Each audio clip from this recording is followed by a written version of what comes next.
Hi, everyone. Thank you for joining me today. My name is Becca McGuire, and I'm an outreach specialist with the WCA. I'm here to present our Never Your Fault presentation on sexual violence, sexual assault, and consent. Here is our agenda for what we will be covering today, but before we begin, I'd like to go over some general agreements. We recognize that our topic and issue area that we cover can be tough for some because we know this issue has affected a lot of people. If emotions come up for you, please feel free to take a break from the presentation and take care of yourself. We want to make sure this is a safe and comfortable environment for everyone. We practice confidentiality in everything that we do, and we invite you to do the same. What is shared in the group stays in the group, and if you do decide to share, please do not use any identifying information with the group. Here's what we will be discussing today in the presentation. We'll be touching on who we are and what services we provide at the WCA. We'll be going over sexual violence and the deeper meaning of the term, sexual assault, consent and how to practice consent, common myths and misconceptions, and lastly, we will talk about how to build a safe and healthy community. So we are the WCA, or the Women's and Children's Alliance, and we are located in downtown Boise. Our mission is to provide safety, healing, and freedom from domestic abuse and sexual assault. We do this by providing services to those who have been affected by domestic abuse and sexual assault. Our mission is what we do, and our vision is why we do it. Our vision is to foster a community where individuals thrive in safe, healthy relationships. So what do we know about sexual violence and sexual assault? First, nationally, every 73 seconds, another American is sexually assaulted. So I've been talking for about 3 minutes so far, and so that would be almost 3 people who have experienced sexual assault since we have started this presentation. Also nationally, 1 in 3 women and 1 in 6 men experience some form of sexual violence in their lifetime. You most likely come in contact with this many people every day, so you probably know someone who has experienced sexual violence, whether or not they've disclosed anything to you. So now I'd like to talk a little bit about Idaho. There is a rape every 13.8 hours, which means there are almost 2 rapes every single day. And this is a statistic from the 2019 Crime in Idaho report. This report only includes reported rapes. We know that the majority of sexual assaults go unreported. What do you think of when you hear sexual violence? If you'd like, please take a moment to pause and discuss. Sexual violence is defined as a sexual act that is committed or attempted by another person without freely given consent of the victim or against someone who's unable to consent or refuse. It's important to note that it's a deliberate sexual action used to make another person feel helpless, humiliated, and degraded, and in turn, make the perpetrator feel powerful. Sexual violence is not about attraction or the way you dress. It is about power.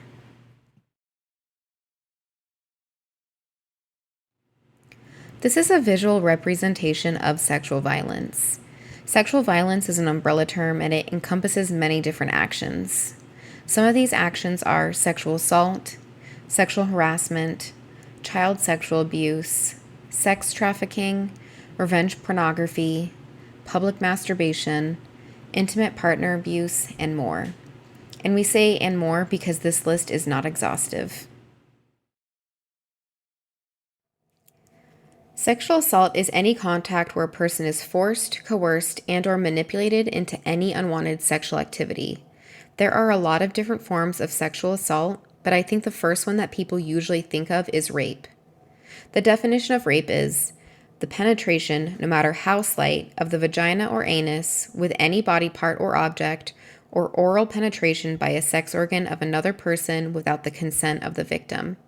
And that is the definition from the FBI, which is more or less in line with Idaho's definition. Rape is a very specific type of sexual assault, but it's not the only type of sexual assault. There are many different types. There's attempted rape, which is attempted penetration, but it's not achieved, unwanted fondling or sexual touching, forcing a victim to perform other sexual acts such as oral sex, or forcing the victim to penetrate the perpetrator's body. Looking at the definition of sexual assault again, we will see the word forced. We usually think that force is physical with sexual assault, but it could be more mental force or coercion, manipulation, or making someone feel guilty. Physical force does not need to be present for it to be sexual assault. The last thing I'd want to point out is that sexual assault can happen to anyone. Different ages, all economic classes, all races, all sexual orientation, gender identities, religion, and all education levels can be victimized. However, people who are from marginalized identities are disproportionately victimized at higher rates. Native Americans are twice as likely to experience sexual assault or rape compared to other races, and 40% of Black women have experienced sexual violence. Next, we're going to be talking about sexual harassment. Sexual harassment is unwanted sexual advances, requests for sexual favors, and other verbal or physical harassment of a sexual nature. This can be broken down into 3 different categories. First is unwanted sexual statements. This can be dirty jokes, catcalling, commenting on physical appearance, or displaying sexually explicit pictures or videos. Next is unwanted personal attention. This could be unwanted phone calls, texts, visits, or unwanted pressure for sexual favors. And last, we have unwanted sexual advances. This could be unwanted touching, kissing, hugging, fondling, or touching oneself in front of another person without consent. All of this information and definitions that we've been talking about are very complicated and can also be very broad, but it's important to note the differences between sexual assault and sexual harassment. Sexual harassment could be a manager repeatedly going up to an employee and touching their shoulders and giving them a massage, but it becomes sexual assault when a person is forced, coerced, or manipulated into unwanted sexual activity. While this topic can be confusing and complicated, it's important to know the differences of sexual assault versus sexual harassment so you are able to identify it. Next, we're going to talk about consent. What do you think of when you hear the word consent? Consent is a basic agreement between 2 participants to engage in sexual activity. So this comic is by Ali Kirkham, and it's a good representation of what consent or non-consent would look like in everyday situations. I think it shows a good example of how consent works. So we usually think of consent as someone saying no or stopping when they do not want to continue, but it should also include an active yes before the activity, and it should be the first thought, not an afterthought. Consent is all about communication and should happen every single time. Consent should also be talked about in a non-sexual way. It can be something that you can practice in your everyday life by setting boundaries. Everyone has boundaries, whether it's physical or emotional. So an example of this could be asking to hug someone before or asking permission to post a picture. Now we're going to talk about the components of consent. So this is the FRIES acronym. It helps you remember how to practice consent. It's important to know that you need all of the components of FRIES to have consent. F is for freely given, and this means that consent should be given without manipulation, coercion, and not under the influence of drugs or alcohol. It is a non-forced yes. R is reversible. This means that the non-forced yes can be taken back at any time. Anyone involved can change their mind about what is going on. Even if they've previously done something before, someone can still say no. Next, there's I. I is for informed. This means that consent happens when you are fully informed of the situation. This means STI health, contraceptive use, and the sexual activities that you'll be engaging in. An example of this would be if someone says that they'll use a condom and then they end up taking the condom off. Next is E, which is for enthusiastic. You want people to be excited to engage in whatever activity, whether it's hand-holding, kissing, or something more. You should only do things that you want to do and not things that you feel like you're expected to do. Lastly, we have S. S is for specific. This is similar to informed. Specific just means that because you said yes to one thing does not mean that you said yes to everything. Consent should be asked throughout every stage of sexual activity that you are engaging in. If you can remember FRIES, freely given, reversible, informed, enthusiastic, and specific, you can remember all of the different components of consent. Consent is easy as fries. So next we're going to watch a quick little video, and this video shows us consent through drinking tea.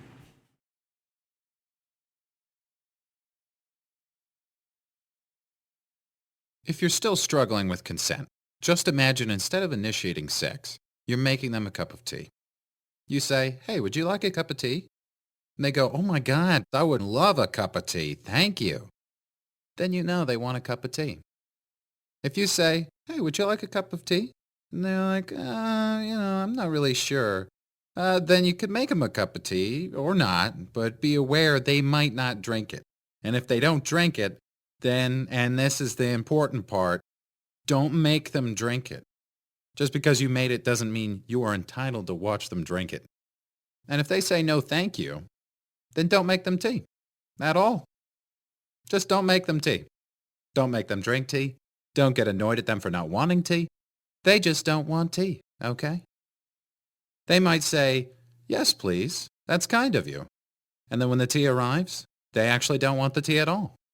Sure, that's kind of annoying as you've gone to all the effort of making the tea, but they remain under no obligation to drink the tea. They did want tea, now they don't. Some people change their mind in the time that it takes to boil the kettle, brew the tea, and add the milk. And it's okay for people to change their mind. And you are still not entitled to watch them drink it. And if they're unconscious, don't make them tea. Unconscious people don't want tea. And they can't answer the question, "Do you want tea?" Because they're unconscious. Okay, maybe they were conscious when you asked them if they wanted tea. And they said yes. But in the time it took you to boil the kettle, brew the tea, and add the milk, they are now unconscious. You should just put the tea down. Make sure the unconscious person is safe. And this is the important part again. Don't make them drink the tea. They said yes then, sure, but unconscious people don't want tea. If someone said yes to tea, started drinking it, and then passed out before they'd finished it, don't keep on pouring it down their throat. Take the tea away. Make sure they're safe, because unconscious people don't want tea. Trust me on this. If someone said yes to tea around your house last Saturday, that doesn't mean they want you to make them tea all the time. They don't want you to come around to their place unexpectedly and make them tea and force them to drink it going, "But you wanted tea last week." Or to wake up to find you pouring tea down their throat going, "But you wanted tea last night." If you can understand how completely ludicrous it is to force people to have tea when they don't want tea, and you're able to understand when people don't want tea, then how hard is it to understand it when it comes to sex? Whether it's tea or sex, consent is everything. And on that note, I'm going to go make myself a cup of tea. Now we're going to talk about some factors that make consent impossible. Someone cannot consent when they're asleep or unconscious. A person cannot make a freely given verbal yes if they're asleep or unconscious, so that means that they cannot ever consent to engage in any sexual activity.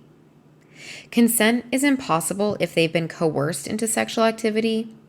This can be hard to spot, so an example of this could be someone manipulating or guilting someone into giving a yes. Someone could ask another person over and over again if they want to have sex, and that other person keeps saying no, and then, say on the fifth time that they're asked, they say yes because of guilt or manipulation. That is not consent. Consent is impossible when someone is threatened. This is a little similar to coercion. You cannot consent if you're being threatened into sexual activity. If someone is threatening to harm you, your children, your family, or anyone else as a result of saying no, that is not consent. Consent is also impossible if someone's under the influence of a substance, whether that is drugs or alcohol. A person cannot make an informed decision on what actions they're participating in when they're under the influence of a substance. If there's ever any doubt or confusion, do not engage in sexual activity. We see conversations about consent and the use of alcohol happening quite a bit on college campuses. An example of this could be two people have been drinking and they decide to engage in sexual activities. So this is considered a mutual non-consent because they're both under the influence and are not able to make an informed decision. The use of alcohol is not a way to achieve sexual activity, which is what we've seen a lot of on college campuses. Lastly, consent is impossible when someone is under the legal age. In Idaho, the legal age of consent is 16 years old. If you're under the age of 16, you cannot consent to any sexual activity, and it's considered statutory rape. Idaho is a 3-year rule, meaning that if you're between 16 and 18, you can consent to someone who is 3 years older than you. This means that if you're 16 and consenting to sexual activity with a 19-year-old, that's okay. But as soon as that 19-year-old turns 20 and that person is still 16, under Idaho law, that is non-consensual. It's important to note that the age of consent laws differ state to state, so it's important that if you live in a different state that you look up your state's laws. Now we're going to go over some myths and misconceptions about sexual violence, sexual assault, and consent. The first myth is that dressing provocatively and or acting in a promiscuous manner provokes sexual assault. Why is this a myth? Because neither provocative dress or promiscuous behaviors are invitations for unwanted sexual activity. The way you dress and the way you act does not mean you consent. Never assume consent based on the way someone dresses or acts. The second myth is that rape and sexual assault can be avoided if people avoid strangers at nighttime. The reality is that rape and sexual assault can occur at any time, and 8 out of 10 cases of rape, the victim knew the perpetrator. Rape and sexual assault are usually not caused by a stranger who's waiting in an alley at nighttime for someone to walk by to attack. It's usually from someone you know. It's important to point out that sexual violence is not caused by what you wear, how you act, or even from a stranger. It's based on the perpetrator wanting to feel powerful. Another myth is that physical appearance makes it more or less likely for a person to be assaulted. This is a myth because sexual assault is not based on physical attraction, but on making the perpetrator feel powerful. The media and culture in the U.S. tends to focus on attractiveness with victims and perpetrators. This not only leads to victim blaming, but it can also make it harder for victims to not want to tell their truth based on what their culture thinks is a victim, because they think people will not believe them based on the different factors, and one of them being attractive. The last myth we'll talk about is that what most people call sexual harassment is actually just trivial and harmless flirtation. This is a myth because harassment has nothing to do with flirtation. Harassment is used to degrade and harm the other person. Harassment comes down to power. It's about the harasser degrading the victim and making them feel powerless. There is nothing flirty about sexual harassment. Now we're going to talk about how to support a friend or family member who has experienced any of the things we've talked about today. First thing that you should do is believe them and let them know that you believe them. This is especially important now because we live in a time where a lot of people are not believed for their own experiences with sexual assault. It can be very validating for someone who has gone through something that traumatic to hear someone say, "I believe you." Next, focus on your friend. Be there for your friend, listen to them, and give them emotional support. Let them know that you're there for them. I think it's really important for people to make their own decisions. When someone has gone through a traumatic experience, they feel like they don't have any agency to make their own decisions. They've just gone through something that has taken their power away, and it's important for them to decide what they would like to do. Make sure to listen to them and respect their decisions. Something else that is important to do to support your friend or family member is to maintain support even if their behavior is different from what you wish. We all want the best for our friends and family member, and we want to make sure that they are safe and protected, but the survivor knows themselves and their circumstance the best. This is especially important to remember because of the sexual assault forensic exam or rape kit. A person can choose to get this exam to test the evidence of the assault or rape. The forensic testing can be as invasive as the sexual assault itself and can be up to 4 hours long. There are valid reasons for someone not wanting to go through this, and it's your responsibility as a friend to support their decision. This is also the same with reporting to police or other authorities. Statistically speaking, out of 1,000 rape cases that are reported to the police, only 4.6 of them end up with convictions. It's extremely important to listen and support our friends and family members, even if we do not necessarily agree with their decisions. It's important to know that you do not have to have all the answers. You have not been trained to handle a situation like this. You are not a trained medical professional or counselor, and you do not need to be a good support for your friend or family member. Another thing that you can do as a friend is reach out to an agency like the WCA to find resources for your friend or family member, and also for you to help support your loved one. Anyone can call our hotlines at any time for resources or help. If you or a friend or family member has experienced abuse or sexual assault, please know that there is help available. There are many different resources available at the WCA to help you heal. If you're in immediate danger, please call 911. Our 24-hour hotlines are not emergency dispatch numbers, and we will be unable to get first responders out to you. At the WCA, all of our services are free and confidential. After this presentation, I think it can be a little overwhelming with the feeling of, what can I do? How can I help my community? There are a few different things that you can do as an individual. You can help change the culture in our community by speaking up when you hear harmful language. An example of this could be a rape joke or a domestic abuse joke. I think not laughing at the joke is speaking up, but also maybe saying in a neutral way, "Hey, I know someone who's experienced that and it was awful. I don't find that funny." The next thing is pretty simple. Just support survivors by believing their stories. We can work to create a world where everyone knows abuse is not okay and it is never the victim's fault. Next, you can promote healthy relationships and boundaries in every relationship in your life. This means using positive communication skills to make sure everyone feels they are heard and respected. Last, and one of my favorite things, is to carry a shoe card.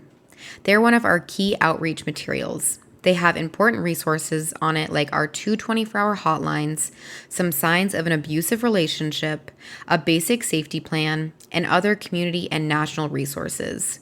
Shoe cards are nice to have because they are small and can fit in your shoe, hence why we call them shoe cards.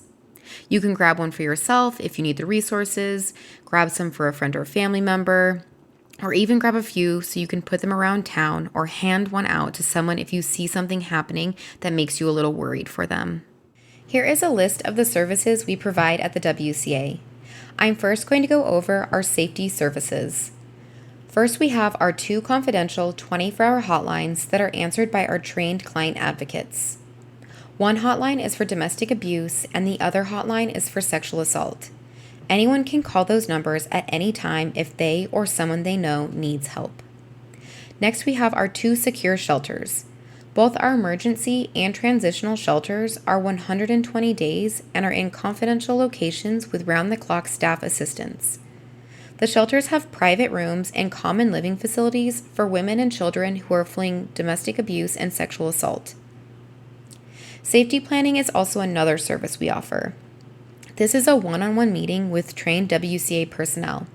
It's an individualized safety plan depending on a person's situation. An example of that might be that if a physical altercation happens, to try to stay out of the bathroom or kitchen because they have the most hard surfaces and sharp objects in them. Another aspect of that plan could be to pack an overnight bag and leave it with someone you trust, with 1 to 2 days of clothes, a small amount of cash, and any important documents you might need. Next is court advocacy. Our trained court advocates help with filling out petitions, provide an educational orientation on the protection order process, and offer support during the court process. Additional services include court accompaniment to civil or criminal proceedings and legal referrals. Next, I'm going to talk to you about our healing services. We have master-level therapists that provide therapy services to adult and child victims of emotional and physical abuse, rape, and sexual assault. Men, women, and children can access these services. We also have 2 support groups that meet weekly. We have Circle of Support on Tuesday evenings for survivors of sexual assault and WRAP Support Group for survivors of domestic abuse, which is on Wednesday evenings. These groups are free and open to adult female survivors. They're also open to the public, so you do not need to be a residential client of the WCA to come to the support groups. With our freedom services, we have case management, financial empowerment, and life skills classes. All of these services help our clients become as successful as possible when they leave the shelter. Our case managers assist clients in setting and meeting needs and goals such as housing and employment. They work one-on-one with clients to identify their strengths and barriers in order to develop a plan to achieve their goals.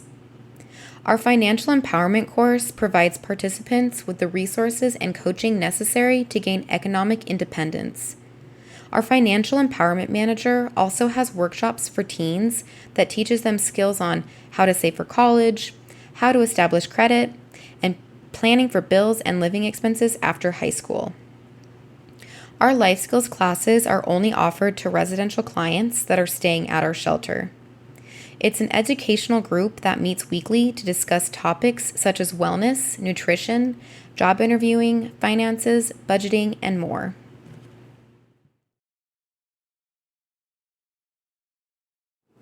So we've reached the end of our Never Your Fault presentation. Here we have our main business line, our two 24-hour hotlines, our website, and our email. If you have any questions or would like to order shoe cards, please reach out to us on our information email. Thank you so much for joining us today.